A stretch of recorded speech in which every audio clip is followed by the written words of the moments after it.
Bismillahirrahmanirrahim. Assalamualaikum warahmatullahi wabarakatuh.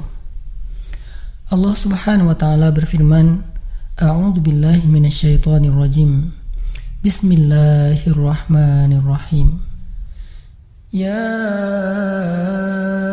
ayyuhalladzina amanu ista'inu bis-sabri was-salah. Innallaha ma'as-sabirin. Innallaha ma'as-sabirin. Wahai orang-orang yang beriman, mintalah pertolongan dengan sabar dan sholat. Sesungguhnya Allah bersama dengan orang-orang yang sabar. Kita sering mendengar ayat ini disampaikan oleh para ulama, para da'i, para ustadz, tentang bahwa salah satu di antara cara menjemput pertolongan Allah subhanahu wa ta'ala itu adalah dengan melakukan ibadah sholat. Pertanyaannya adalah, sholat yang seperti apakah yang bisa menjemput pertolongan Allah dalam kehidupan kita pada saat kita sedang mengalami ujian yang berat? Banyak orang yang bilang, saya sholat tapi kok hidup saya gini-gini aja. Banyak orang yang bilang, saya udah sholat tetapi kok doa saya belum diijabah. Saya udah sholat tapi kok masalah saya masih belum selesai. Saya udah sholat tetapi kok musibah saya terus beruntun, tidak pernah berhenti. Saya udah sholat tapi kok musibah terus terjadi dalam hidup saya. Sehingga teman-teman yang dirahmati Allah, kita perlu belajar sholat yang seperti apa yang bisa menjemput pertolongan Allah subhanahu wa ta'ala secara ajaib. Mari kita renungkan sebuah kisah yang pernah disampaikan oleh sahabat Anas bin Malik radhiyallahu an, bahwa dahulu di masa Nabi ada seorang laki-laki di kota Madinah yang melakukan perjalanan antara Syam ke Madinah untuk berdagang. Di tengah perjalanan, laki-laki ini dirampok oleh para perampok. Dia diberhentikan oleh seorang laki-laki, kemudian hartanya diambil, lalu setelahnya laki-laki itu menghunuskan pedang kepada orang ini. Pedagang ini mengatakan, wahai fulan, jika engkau menginginkan hartaku, ambillah, tapi biarkanlah aku melanjutkan perjalanan. Perampok itu mengatakan, adapun harta itu sudah menjadi milikku. Sekarang aku menginginkanmu, aku ingin membunuhmu. Merasa tidak punya pilihan, akhirnya pedagang ini mengatakan, wahai fulan, jika engkau ingin menyakitiku, membunuhku, maka lakukanlah. Tetapi sebelumnya berilah aku kesempatan untuk melaksanakan sholat 2 rakaat. Lalu perampok ini mengatakan, ya sudah, kalau begitu sholatlah, aku akan berikan engkau waktu sebentar. Maka pedagang ini pun mendirikan sholat dengan sholat yang sangat khusyuk. Di dalam sholat, laki-laki ini setelah membaca Al-Fatihah, dia membaca sebuah ayat di dalam surat An-Naml ayat 62. Apa ayatnya? Dia membaca kalimat, Amman yujibul muttarra idza da'ah. Amman yujibul muttarra idza da'ahu wa yakshifus su'a wa yaj'alukum khulafa'al ard. A ilahum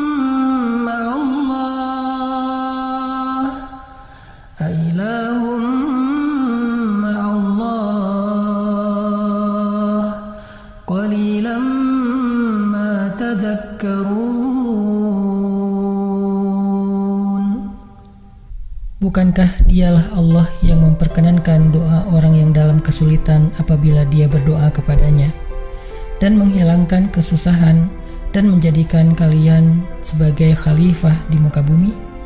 Apakah di samping Allah ada Tuhan lain yang patut disembah atau dimintai pertolongan? Sedikit sekali dari nikmat Allah yang kalian ingat. Shadaqallahul azim. Teman-teman yang dirahmati Allah Subhanahu wa taala, inilah ayat yang dibaca oleh pedagang tadi ketika dia sholat 2 rakaat.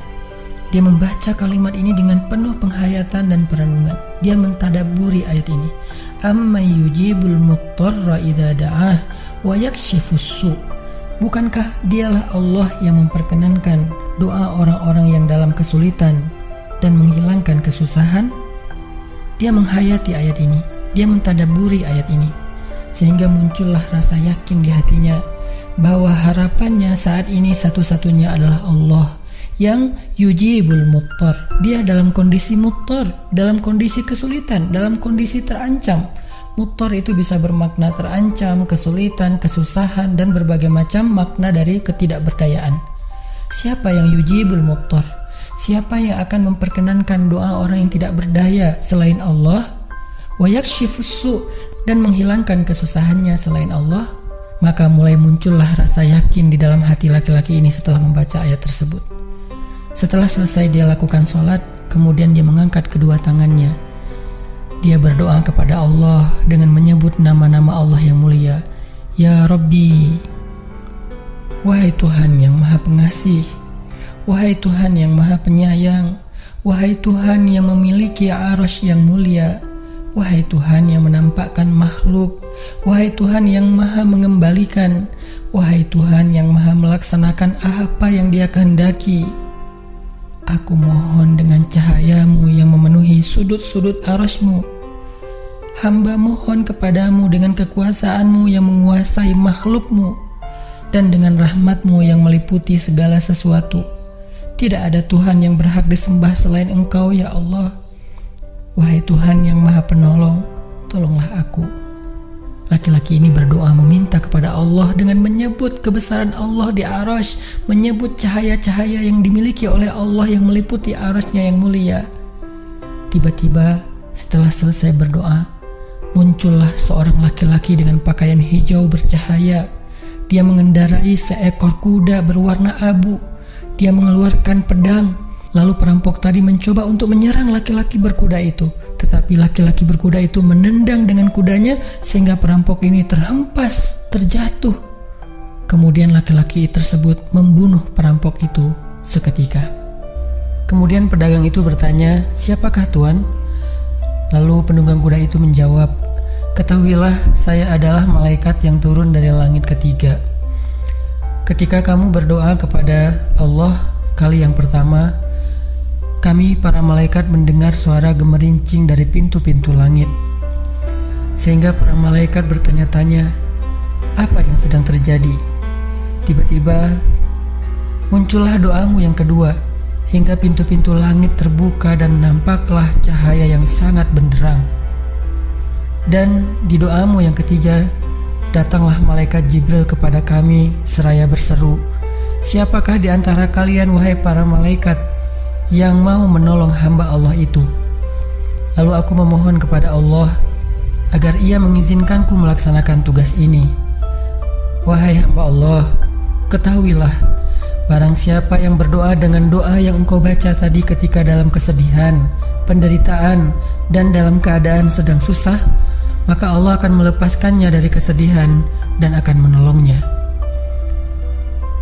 Teman-teman yang dirahmati Allah Subhanahu wa taala, itulah salah satu kisah tentang keajaiban sholat seorang pedagang yang dengan sholat itu Allah Subhanahu wa taala mendatangkan pertolongan yang luar biasa dalam masalahnya.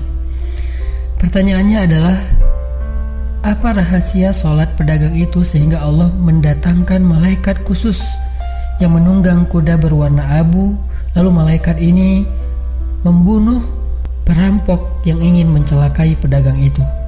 Salah satu rahasia dari sholat pedagang itu, kata para ulama, adalah dia melakukan ibadah sholat dengan ihsan.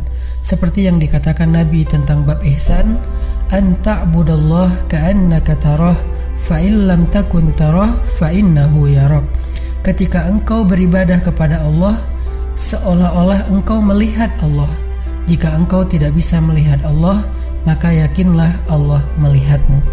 Di sini Nabi mengajarkan kepada kita tentang sholat yang terkoneksi langsung dengan Allah Subhanahu wa taala.